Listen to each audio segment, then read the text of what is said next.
ثم انزل علیکم من بعد الغم امنۃ، پھر اس غم کے بعد اللہ تعالیٰ نے تم پر ایک اونگ نیند سی طاری کر دی، نعاسن امنۃ نعاسن یغشا طائفۃ منکم، کہ جو تم میں سے ایک گروہ کے اوپر جو ہے وہ طاری ہو گئی۔ اور یہ نیند جو آتی ہے یہ اطمینان قلب کا مظہر ہوتی ہے، کہ جیسے اب سب کچھ انسان نے بھلا دیا اور یہ کہ ایک اس کی کیفیت جو ہے ہو گئی ہے، تو یہ اللہ کی رحمت کے طور پر ہوا۔ وَطَائِفَةٌ قَدْ أَهَمَّتْهُمْ أَنفُسُهُمْ يَظُنُّونَ بِاللَّهِ غَيْرَ الْحَقِّ، البتہ ایک گروہ ایسا تھا کہ جنہیں اپنی جانوں کی پڑی ہوئی تھی اور وہ اللہ کے بارے میں ناحق گمان کر رہا تھا، ظن الجاہلیہ، جہالت والے گمان کر رہا تھا۔ یعنی اگر کوئی بچے کھچے منافقین بھی رہ گئے تھے عبداللہ ابن ابی کے 3 سے آدمیوں کے جانے کے بعد، اگر کوئی 2-4 ہوں تو ان کا حال یہ تھا کہ اس وقت انہیں اپنی جانوں کے لالے پڑے ہوئے تھے، جب یہ کیفیت ہو تو وہ اون کیسے آئے گی؟ تو ان کا تو حال یہ تھا کہ ان کے دل میں وسوسے آ رہے تھے کہ اللہ نے تو مدد کا وعدہ کیا تھا، وہ مدد تو پھر جھوٹی ہو گئی، بات تو اللہ کا جو ہے اللہ کی بات سچی ثابت نہیں ہوئی۔ ظن جاہلیت ان کے دماغوں میں پیدا ہو رہا تھا۔ وَطَائِفَةٌ قَدْ أَهَمَّتْهُمْ أَنفُسُهُمْ، انہیں اپنی جانوں کے لالے پڑ گئے، يَظُنُّونَ بِاللَّهِ غَيْرَ الْحَقِّ ظَنَّ الْجَاهِلِيَّةِ، وہ اللہ کے بارے میں گمان کر رہے تھے ناحق، کیونکہ جاہلیت کا ظن تھا۔ يَقُولُونَ هَلْ لَنَا مِنَ الْأَمْرِ مِنْ شَيْءٍ، اور وہ کہہ رہے تھے کہ ہمارے لیے بھی کوئی اختیار میں حصہ ہے یا نہیں۔ ہو سکتا ہے یہ وہ لوگ ہوں جنہوں نے اس وقت بھی مشورہ دیا تھا کہ جیسے حضور کی رائے تھی کہ مدینے کے اندر ہی محصور رہ کر جنگ کی جائے، ہماری بات نہیں مانی گئی تو ہمارا بھی کوئی اختیار ہے کہ نہیں، ساری بات محمد کی چلے گی صلی اللہ علیہ وسلم۔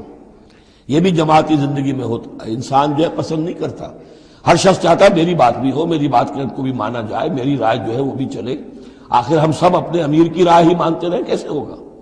تو حل لنا من الامر من شیء، وہ ہمارے بھی اختیار میں کچھ ہے یا نہیں، ہمارا بھی کوئی اختیار ہے کہ نہیں؟ قل، کہہ دیجئے ان الامر کلہ للہ، امر اور اختیار تو کل کا کل اللہ کے لیے ہے۔ یخفون فی انفسہم ما لم یبدون لک، اے نبی یہ اپنے دل میں وہ بات چھپا رہے ہیں ما لا یبدون لک، جو آپ پر ظاہر نہیں کر رہے۔ ان کے دل میں کیا ہے اب اللہ کھول کر بتا رہا ہے۔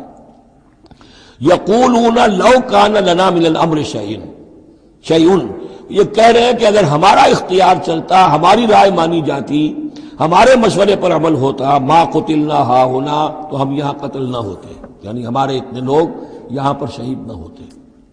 قل، اے نبی ان سے کہیے لو کنتم فی بیوتکم، اگر تم سب کے سب اپنے گھروں میں ہوتے، لبرز الذین کتب علیہم القتل، تب بھی جن لوگوں کے حق میں اللہ کا فیصلہ ہو چکا تھا کہ وہ قتل ہوں، وہ تو کشا کشا میدان میں پہنچ جاتے، الی مضاجعہم، جو بھی ان کے کھیت رہنے کی جگہیں تھیں اللہ کے علم میں، انہیں وہاں پہنچ جانا تھا۔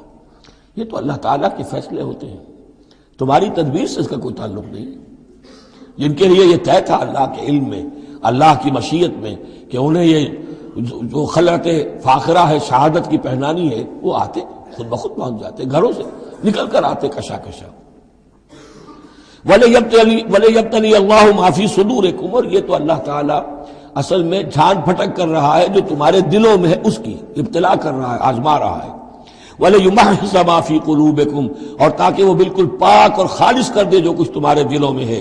وَاللَّهُ عَلِيمٌ بِذَاتِ الصُّدُورِ، اور اللہ تعالیٰ سینوں کے اندر کی مخفی باتوں کو بھی جانتا ہے۔